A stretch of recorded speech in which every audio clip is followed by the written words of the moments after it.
Thank you very much. Good evening. And Mrs. Cubbage, be easy on Mike. I think Al gave Mike his minutes. So we're good.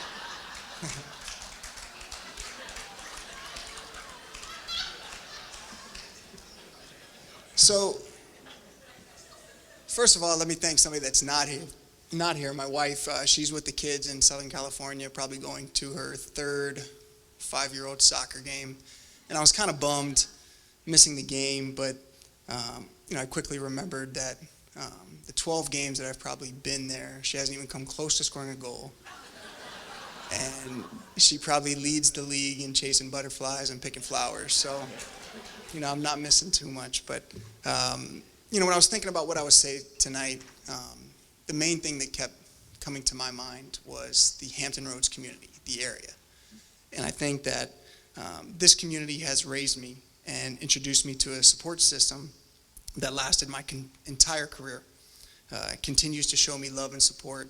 And, as all of the athletes here, and in particular the baseball players, we beat our chests pretty hard, when we meet in center field before a game and shake hands with the other guys from the area because, it meant a lot that this relatively small area of the country produced such great baseball players and athletes in general. And I think that we wore that, with a badge and honor, and we took that to heart, and we're very proud about that. It introduced me to CHKD, the great people at CHKD, where I'd like to think we've done some tremendous work, raising quite a bit of money and awareness for a cause that I think anybody from this area, if they don't know about CHKD, they have heard about it or know somebody directly that's been positively affected by the hospital. So thank you to that partnership and introducing me to such a great cause.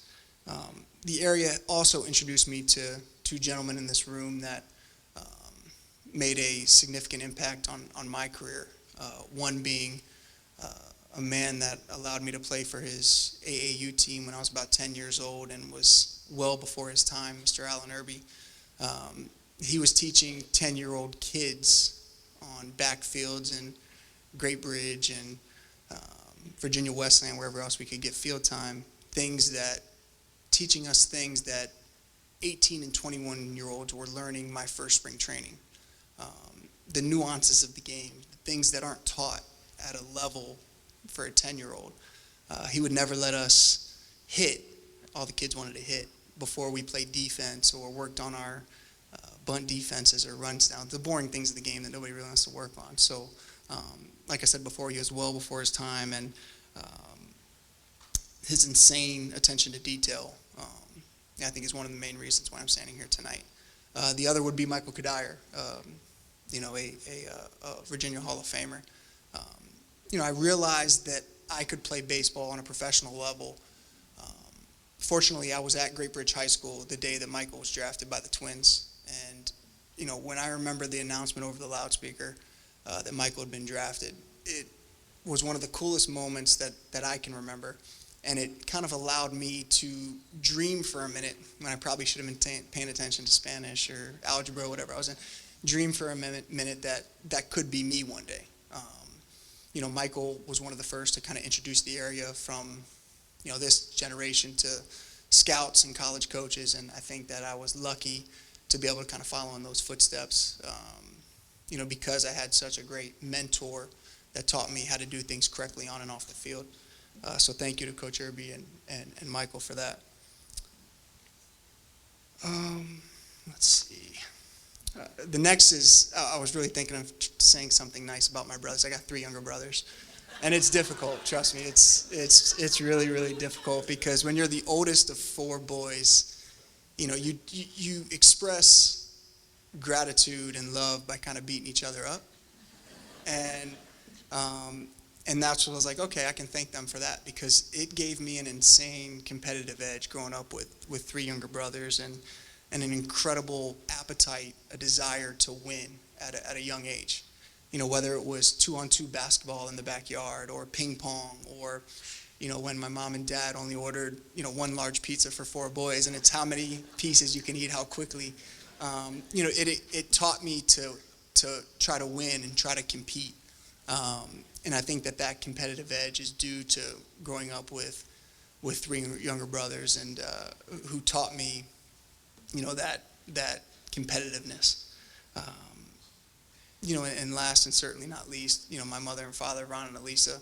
I think that from as long as I can remember, it was a blue-collar mentality in our household.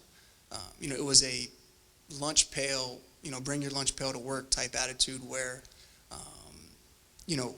as you could see by my parents, they didn't bless me with the most of athletic genes.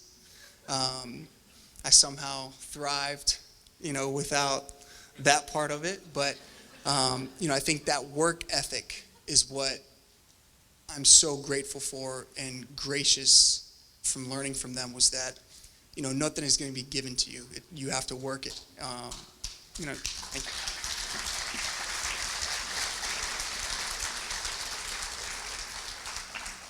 you. They certainly gave me a foundation to succeed.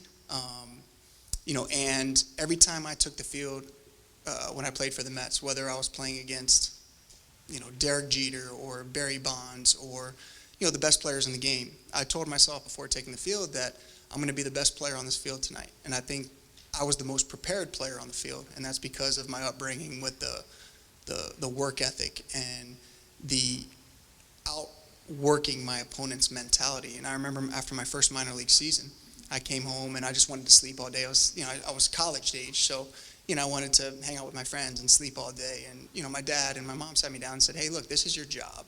You might not treat it like a job, and I never treat it like a job, but you need to start putting in the work in the off season like it's a job. Whether it's gym, hitting, working out, working on your things." And that always stuck with me, that in order for me to be successful at 6 foot and a little over 200 pounds, I'm going to have to outwork my opponents, because there's some monster athletes out there that are much better athletes than me, much better baseball players. But I always told myself I'd outwork them, and that was because of my parents. So thank you for that. And big thank you to the Hall, and congratulations on the rest of the inductees. I never thought that a 18-year-old kid from Hickory High School would go on 21 years later to be standing up here and being inducted into the Virginia Sports Hall of Fame. So thank you very much, and thank you for all the support and love.